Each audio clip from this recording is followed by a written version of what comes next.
Hampir setiap bangsa memiliki sosok pahlawan, karena pahlawan menjadi bagian dari kesadaran sejarah suatu bangsa. Melalui sosok pahlawan, simbol tentang perjuangan, membela kebenaran dan pengorbanan, senantiasa dipelihara dan diwariskan dari generasi ke generasi. Indonesia sendiri merupakan salah satu negara yang paling banyak memiliki jumlah pahlawan nasional. Berikut akan saya rangkum 5 pahlawan yang mungkin kurang dikenal sebagian banyak orang di Indonesia. Mari kita cari tahu sama-sama. Sebagai generasi muda penerus bangsa, sudah seharusnya kita mengetahui para pahlawan yang telah berjuang untuk kemerdekaan yang kita nikmati saat ini. Begitu banyak pahlawan yang rela mengorbankan nyawanya demi melepaskan Indonesia dari tangan penjajah. Namun, ada beberapa pahlawan yang ternyata masih kurang dikenal terutama oleh generasi muda kita masa kini. Siapa saja mereka? Yuk kita simak daftar berikut ini. 1. Frans Kaisiepo. Masih ingatkan tokoh pahlawan yang muncul di uang pecahan Rp10.000 baru dan sempat dihina di sosial media? Yaps, ia adalah Frans Kaisiepo, tokoh pahlawan pejuang kemerdekaan asal Papua. Jangan salah, Frans Kaisiepo berperan besar dalam mempertahankan integritas Republik Indonesia. Setelah kemerdekaan Indonesia, Frans Kaisiepo menjadi envoy Republik dari Papua yang memastikan agar Papua ikut ke dalam Republik Indonesia. Frans Kaisiepo juga terus mengorganisir resistance movement di Papua untuk melawan Belanda. Frans Kaisiepo menjadi Gubernur Irian Barat pada tahun 1964 sampai tahun 1973 dan meninggal pada tanggal 10 April tahun 1979.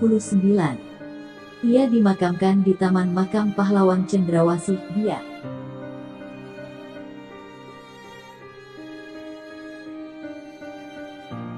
2. Tan Malaka. Tan Malaka lahir di Sumatera Barat tahun 1898. Ia merupakan seorang guru lulusan Belanda yang kemudian mendedikasikan dirinya untuk mendidik anak-anak di Semarang. Beragam aktivitasnya yang bertujuan untuk mencerdaskan rakyat ternyata tidak disukai oleh Belanda. Akhirnya ia diasingkan oleh Belanda pada bulan Februari tahun 1922.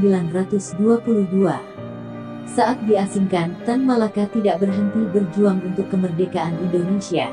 Namun ironisnya, akibat perpecahan di antara sesama pejuang kemerdekaan setelah Indonesia merdeka, Tan Malaka ditangkap dan kemudian dieksekusi oleh tentara militer Divisi 1 Jawa Timur pada tanggal 21 Februari tahun 1949.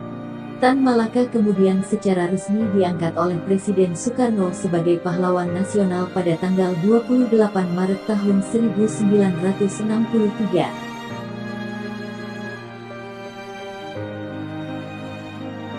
3. SK Trimurti.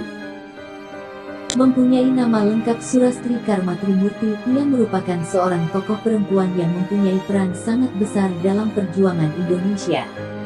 Ia merupakan seorang penulis, guru, wartawati, dan juga istri dari Sayuti Melik. SK Trimurti ditangkap dan dipenjara akibat menyebarkan pamflet anti penjajah Belanda kepada murid-muridnya dan masyarakat. Setelah bebas, ia juga tetap menulis untuk beberapa surat kabar yang bertujuan untuk menyadarkan rakyat Indonesia bahwa mereka merupakan bangsa yang dijajah. Walaupun telah menggunakan nama samaran, SK Trimurti yang dibenci oleh pihak kolonial Belanda akhirnya dipenjara pada tahun 1939 sampai tahun 1943. Ia merupakan tokoh pejuang yang gigih memperjuangkan kebebasan pers, kebebasan berekspresi, dan hak kaum tertindas terutama perempuan. SK Trimurti meninggal pada usia 96 tahun pada tanggal 20 Mei tahun 2008 lalu.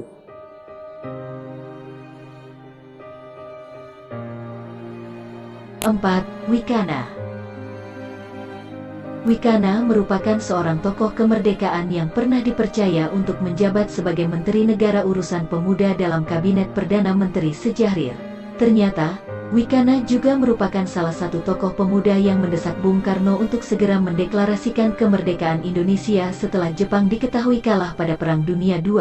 Salah satu peran penting Wicana saat proses kemerdekaan Indonesia adalah ia yang dengan berani membujuk kalangan militer Jepang untuk tidak mengganggu jalannya upacara pembacaan teks proklamasi pada tahun 1945.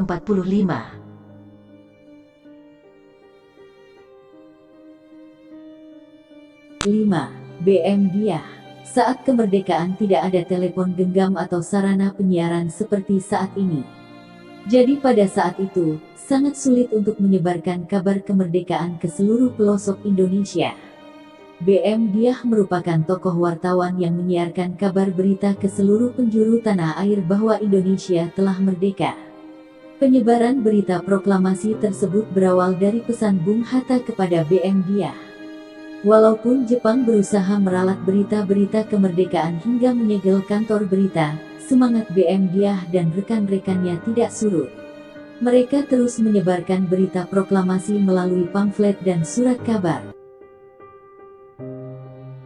Terima kasih telah menonton video ini. Jika teman-teman suka jangan lupa subscribe dan bunyikan tombol loncengnya, dan nantikan informasi terbaru di channel ini. Selamat beraktivitas.